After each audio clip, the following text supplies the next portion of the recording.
Good afternoon, everybody. I'm really grateful for the opportunity to be part of the Science Forum, and I would like to congratulate all the presenters for their very excellent and insightful presentations. I know I have learned a lot, and they have given us a better understanding of gender issues in agriculture and nutrition.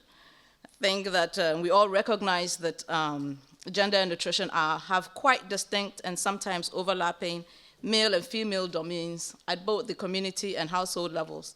However, the domains that are occupied by women are those that directly impinge on household dietary intakes and hence the nutritional status of household members, and particularly children. And so traditionally, gender-related interventions have often emphasized women, and this emphasis is necessary. I think that is clear from the presentations.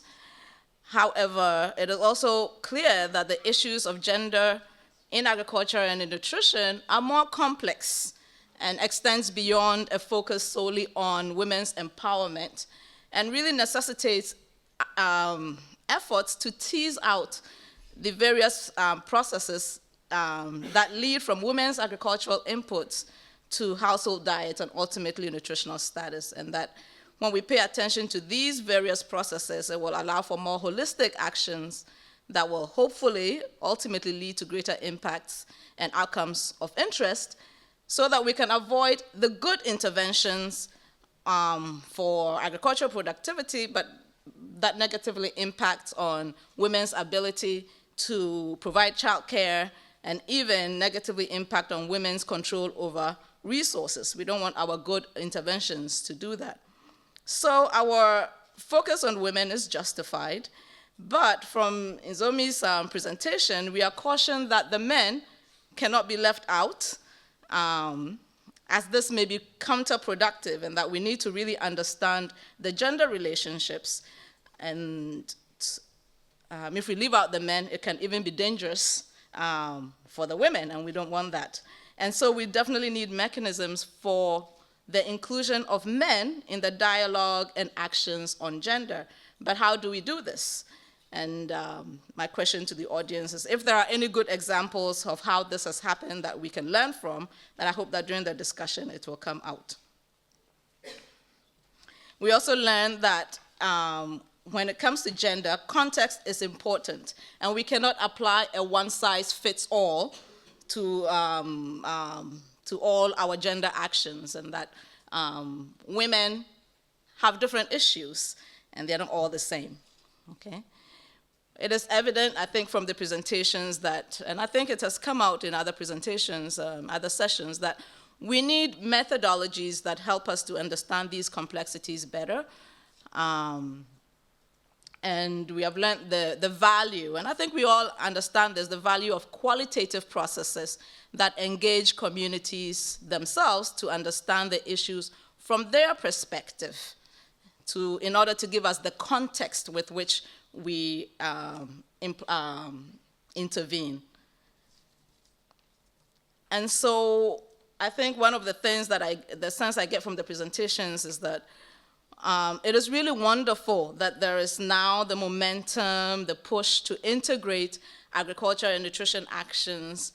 But in doing this, we must not neglect the reality that there's a whole host of other influences that has affected nutrition. And I think the UNICEF malnutrition framework that Jemima put up is very clear of that. So there's all these other variables and confounders that we must look at in our efforts to improve nutrition.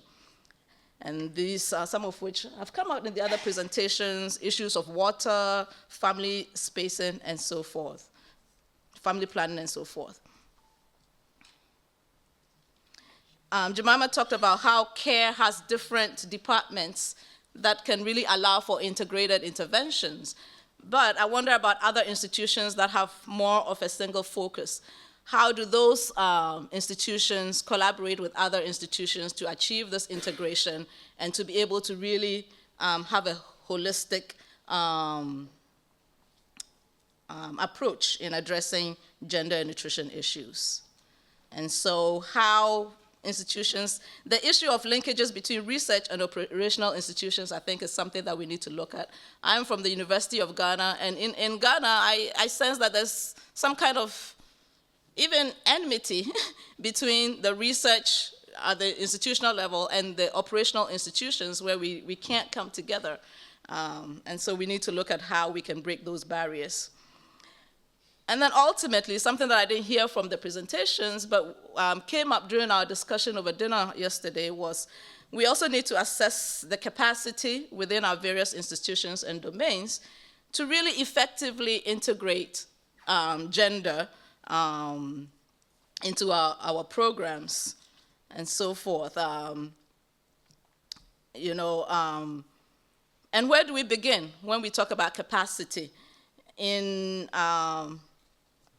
Ghana, recently did some work with FAO, and we realized that the people in the trenches, the frontline staff who do nutrition activities, who we expect to deliver nutrition to households, actually don't have any training in nutrition. It's really it's the extension people and the community health people who are delivering nutrition messages, and their curriculum their training curriculum doesn't have any nutrition. And I wonder where capacity in gender begins. Do we begin with bottom up with the frontline staff, or do we begin with the administrators, the policymakers, to understand and hope that it will trickle down? And these are some of the things that we need to think about. So